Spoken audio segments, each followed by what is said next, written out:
بسم اللہ الرحمن الرحیم۔ سورہ بقرہ کی آیت نمبر 128۔ ربنا واجعلنا مسلمین لک ومن ذریتنا امۃ مسلمۃ لک وارنا مناسکنا وتب علینا انک انت التواب الرحیم۔ ترجمہ کنز العرفان۔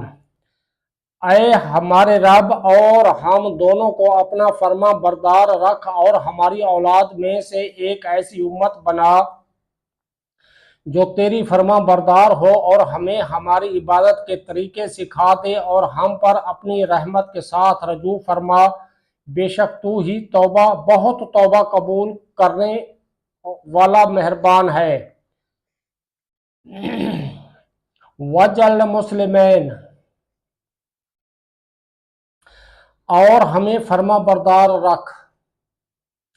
سبحان اللہ، وہ حضرات اللہ تعالیٰ کے مطیع و مخلص بندے تھے، پھر بھی یہ دعا اس لیے مانگ رہے ہیں کہ مزید اطاعت و عبادت و اخلاص اور کمال نصیب ہو۔ حضرت ابراہیم اور حضرت اسماعیل علیہ السلام معصوم ہیں۔ آپ کی طرف سے توبہ و تواضع یعنی عاجزی ہے، اور اللہ والوں کے لیے تعلیم ہے۔ خانہ کعبہ اور اس کے قرب قبولیت کا مقام ہے، یہاں دعا اور توبہ کرنا سنت ابراہیمی ہے۔ وَآرِنَا مَنَاسِکَنَا، اور ہمیں ہماری عبادت کے طریقے سکھا۔ معلوم ہوا کہ عبادت کے طریقے سیکھنا حضرت ابراہیم علیہ السلام کی سنت ہے۔ اس کے لیے دعا بھی کرنی چاہیے اور کوشش بھی۔